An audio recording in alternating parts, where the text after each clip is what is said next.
Today I'm gonna be doing an updated quality tutorial because the last quality tutorial I did like changed so much. So we're just gonna get into it like right away.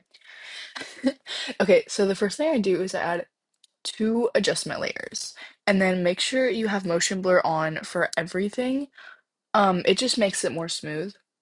So for the bottom one, you're gonna do sharpen, unsharp, hue slash saturation, glow, CC vignette, and curves. Sorry, I'm like really fast. But yeah, that's like everything you use.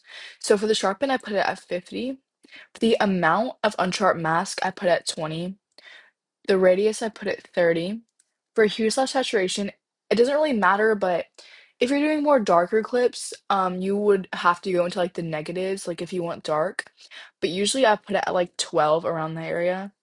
For the glow threshold, I put it at oh, not 10, 100. And the radius, I put at 2.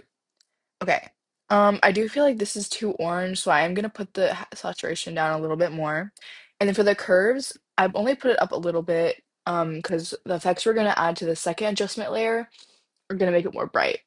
Okay, so the first thing you're gonna add is tint, and then you're gonna add contrast luminance, and then you're gonna add wiggle position. Okay, so for the tint, I usually put it around like 15 to 10, but yeah, I'm gonna put it at 15 and we're gonna see where it goes from there.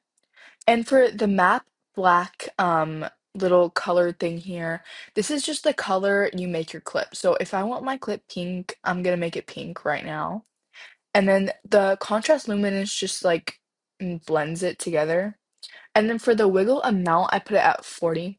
And then what you're gonna do is you're gonna grab these two adjustment layers and you're gonna scale them larger than your composition layer or your clip or whatever. Because whenever it moves around, you don't want to see like the barrier of that, if that makes sense. I am gonna fix my settings a little bit though. You don't have to exactly copy everything I do, it just depends on what clips you're using and if it looks good. Okay, so now for whatever like clip you have, you're gonna add motion tile. And for motion tile, the output width and height, put both at 300 and definitely always put on mirror edges. Okay, so I'm gonna be using Ashlyns Haze Flare tutorial, so I'll link that down below for how I do my haze flare, so I'll be back in a second. Okay, so I'm back after I did Ashlyns tutorial, and this is what it looks like. Sorry, it's gonna lag a little bit. Just give it a minute, trust. But just see how like good it looks, and this is what all my quality looks like. You can just watch my edits and it just completely compares to this. This is actually like a really beautiful example I have here.